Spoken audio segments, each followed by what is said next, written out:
بھائیوں، دوستوں، عزیز اور بزرگوں،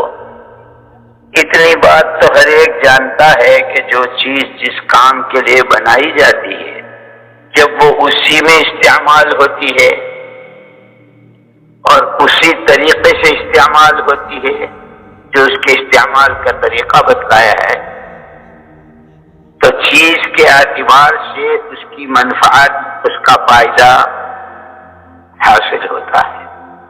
جس کام کے لیے چیز بنی ہے اس میں استعمال نہ ہو، یا جو اس کے استعمال کا طریقہ بتلایا ہے اس طریقے سے استعمال نہ ہو، تو فائدہ تو پہلے ہی رک جاتا ہے، نقصان کی شکلیں سامنے آتی چلی جاتی ہیں۔ اب دیکھا یہ جاتا ہے کہ چیز کیسی ہے، اس کی حیثیت، اس کی نوعیت، اس کا دائرہ، جیب پین اور معمولی سی سوئی وہ بھی ایک چیز ہے، وہ بھی کسی کام کے لیے بنی ہے، اس کے استعمال کا بھی طریقہ بتلایا ہے۔ پھر اس سے آگے چلتے چلے جائیے، جتنی چیزیں اس لائن کی بنتی چلی جاتی ہیں اس میں سے ہر ایک کا دائرہ، لیکن جتنی چیزیں ہیں یہ سب استعمال ہوتی ہیں، اصل اس کا استعمال کرنے والا انسان ہوتا ہے۔ اب یہ مائک ہے، اس کا دائرہ کہ بھئی اس کے ذریعے آواز کہاں پہنچے، اگر اسی کے لیے استعمال ہو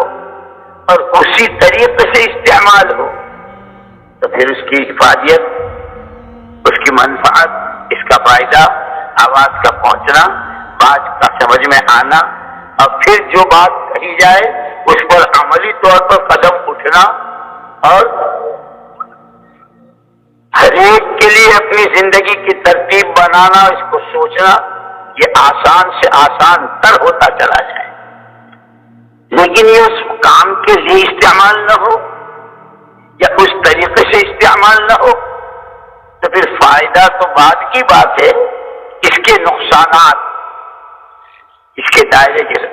پورے بننے میں اندر باہر دور قریب خطوں میں جہاں جہاں ہے، ایک شور، ایک ہنگامہ،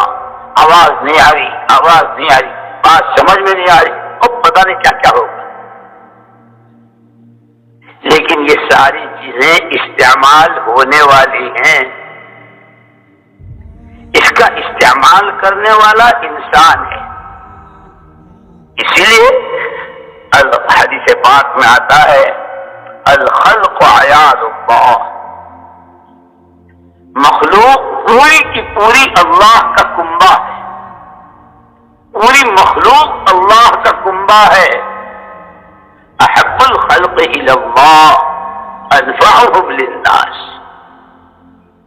اس پورے کنبے میں اللہ جل جلالہ عما نوالہ کو سب سے زیادہ پیارے، سب سے زیادہ محبوب وہ ہیں جو اللہ کے کنبے کے لوگوں کو نفع پہنچائے۔ اسی لیے ساری مخلوق میں سب سے زیادہ پیارے اللہ کے ہاں نبی اور پیغمبر علیہ الصلوۃ والتسلیمات، کہ ان کی بعثت ہی اور ان کا دنیا میں آنا ہی ان بنیادوں پر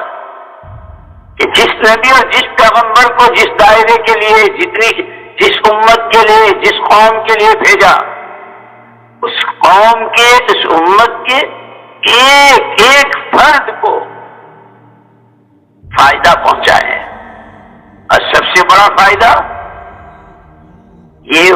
وقت، بھوک لگی کھانا کھلا دیا، پیاس لگی پانی پلا دیا، یہ سب وقتی ضرورتیں ہیں اور اس میں کوئی شک نہیں، اس کے بھی بڑے فضائل ہیں، بڑے فضائل۔ اللہ نے تو بھوکے کو کھلانے والے اور پیاسے کو پلانے والے اور بیمار کے پاس اس کی دوا دارو، اس کی عیادت میں اس کے پاس ہونے والے کو یوں کہا اگر تو اس وقت میں وہاں ہوتا اور میرے بندے کو تیرے ہاتھوں کو لقمہ پہنچتا تو اس کی عیادت کرتا، تیرے ہاتھوں کو گھونٹ پانی اس کے حلق میں جاتا، مجھے اس کے پاس پا لیتا۔ بہت فضائل ہیں، بہت، لیکن یہ سب وقتی، ایک ہمیشہ کا نفع اور وہ ہے آخرت. لیکن قرآن نے جیسے کہا ہے یعلمون ظاہرا من الحیات الدنیا، یعلمون ظاہرا من الحیات الدنیا وہم عن الآخرت ہم غافلون. لوگوں کے سامنے صرف یہی چمک دمک، یہی اچھل کود، یہی رنگ و روپ، یہ بلڈنگیں، یہ کوٹیاں، یہ سڑکیں، یہ فیکٹریاں، یہ انڈسٹریز، یہ حکومتیں، یہ عہدے، یہ کرسیاں، یہ لال پیلا،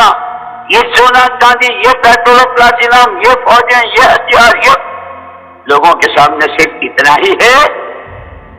آخرت سے بالکل آنکھیں بند. اور یہ قرآن کہہ چکا وَإِنَّ الدَّارَ الْآخِرَةَ لَهِيَ الْحَيَوَانُ. زندگیاں کہاں کھا پا رہے ہو، کس پہ مر رہے ہو، کس کے لیے کٹ رہے ہو، اور کس کے لیے اپنی صلاحیتوں کو ضائع کر رہے ہو، جس کی ساری کی قیمت مچھر کے پر کے برابر نہیں. مغل بادشاہوں میں سے ایک بادشاہ نے جو آخری بادشاہ تھا، حضرت مرزا جانا رحمۃ اللہ علیہ کے یہاں پیغام بھیجا تھا کہ مجھے اللہ نے اتنی بڑی حکومت دی ہے، آپ اس میں سے کچھ لے لیں. تو حضرت مرزا جانا رحمۃ اللہ نے جواب میں کہلوایا تھا کہ ہاں، حق اقلیم اس میں کی ایک اقلیم اور ایک اقلیم کا ایک حصہ جو تمہارے پاس ہے. تو میں نے جو قرآن پڑھا، حدیث پڑھی، خدا رسول کا پیغام سنا، اس میں تو ہفت اقلیم اور اس میں جو کچھ ہے وہ سارا اس سارے کو متاع قلیل کہا، بہت تھوڑا سامان. اس میں سے تمہارے پاس ہے وہ تو تھوڑے میں بھی تھوڑا، اور تھوڑے کے تھوڑے کے تھوڑے کا تھوڑا. اس کو میں لوں، اپنے پاس رہنے دو. جب نظریں اللہ پر، نظریں اللہ کے خزانوں پر، یقین اللہ کی ذات و صفات پر،